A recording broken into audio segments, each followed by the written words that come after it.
xiang bên vang lian tung bát thia sim lệ tung lệ thăng van a min ngay bên na hi câu tê tia a hoi tôn tung lim bel tung bát thia min ngay bên vang lian nang na hi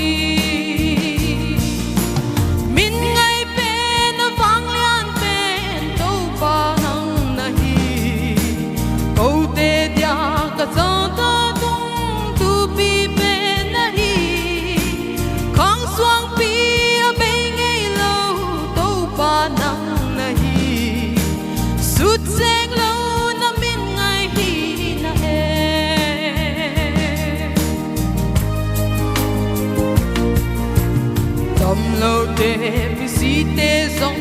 đầm sắc thấy này bu kêu tê a dia hin na bia thấy ba na hi thil bang kim na bol thấy a bang kim nang na hi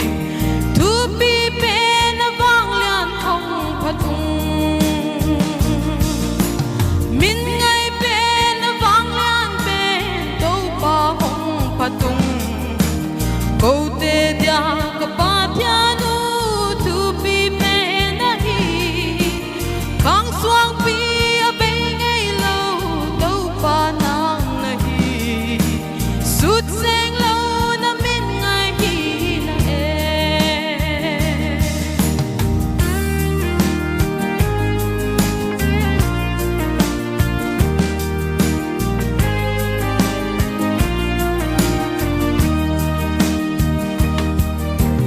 na hoi na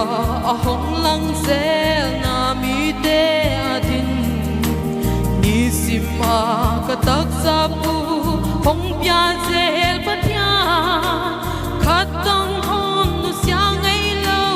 on om pi nahi nang it bang a hon it om lo min ngai pe na vang lian pe do pa tung câu tê dia ka pa thia nu thu pi pe na hi kang suang pi a be ngay lâu đâu pa nang na hi sut seng lâu na min ngay hi na min ngay pe na vang lian pe đâu pa hong pa tung câu tê dia ka pa thia nu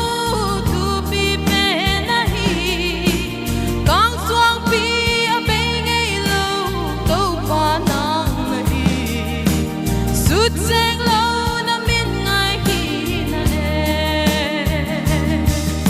sut seng lâu na min ngay hi na